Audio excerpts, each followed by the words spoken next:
First edition kicks off this Tuesday with the second story in our Back to School series, Classroom Challenges, focusing on teacher retention. That's right. Our Alexis Green joins us live in studios with a deep dive into why there's been such a continual, steady decline in educators and what is driving them away from something they love. Alexis.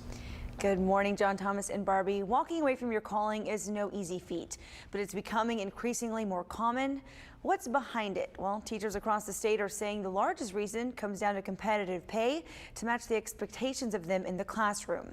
I sat down with a teacher who said it just became unrealistic, and she hopes her testimony helps other educators not feel so alone.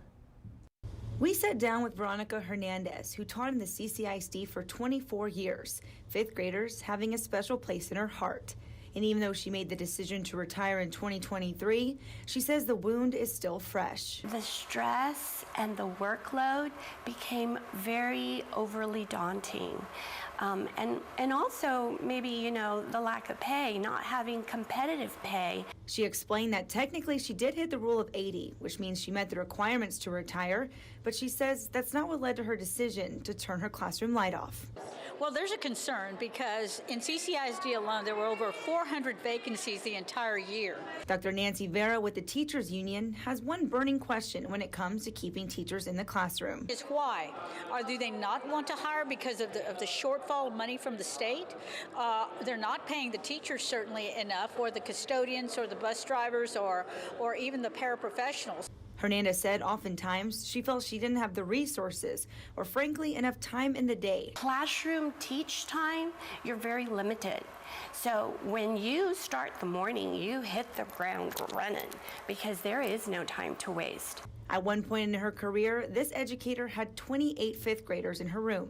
Problems only got worse. One year, she was assaulted by a student she says should have been in a behavioral unit classroom.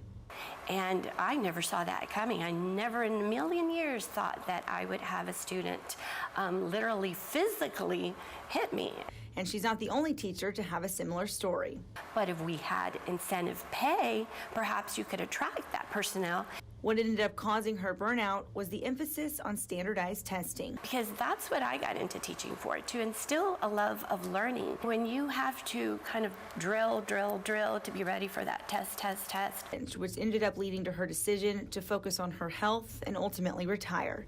As for Dr. Vera, she predicts teacher retention will continue to decline. I think that teachers are being more mobile.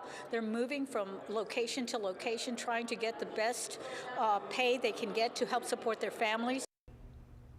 A survey on teacher shortages revealed that stress due to feeling unsafe and a lack of supportive work environment was a big factor. More than 30% of educators reported one or more threats of violence or verbal harassment from students, and more than 40% of administrators said the same of parents.